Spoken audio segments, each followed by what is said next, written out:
বুঝলে অমিত দা, বিধানসভা নির্বাচন ভোট জেতার পর শুভেন্দু অধিকারী কি বলছে একটু শুনুন।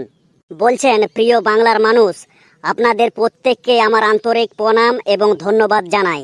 এই জয় শুধু আমার ব্যক্তিগত জয় নয়, এটা আপনাদের প্রত্যেকের জয়, যারা পরিবর্তনের পক্ষে, উন্নয়নের পক্ষে এবং গণতন্ত্রের পক্ষে দাঁড়িয়েছেন। আজকে আপনারা প্রমাণ করে দিয়েছেন যে অন্যায়, দুর্নীতি আর অত্যাচারের বিরুদ্ধে বাংলার মানুষ কখনো মাথা নত করে না। এই ভোটে আপনারা যে আশীর্বাদ দিয়েছেন সেটা আমাদের কাছে বড় দায়িত্ব। আমি আপনাদের কথা দিচ্ছি, এই বিশ্বাস আমরা কোনোদিনও ভাঙতে দেব না।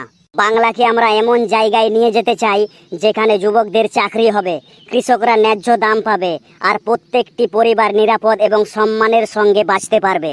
আমি বিশেষ করে আমাদের যুব সমাজকে ধন্যবাদ জানাতে চাই। আপনারাই এই পরিবর্তনের অগ্রদূত। আপনারা যে সাহস দেখিয়েছেন সেটা ভবিষ্যতে বাংলাকে নতুন দিশা দেখাবে। আজকের এই ফলাফল একটা বার্তা, বাংলার মানুষ উন্নয়ন চায়, স্বচ্ছতা চায় আর শক্তিশালী নেতৃত্ব চায়।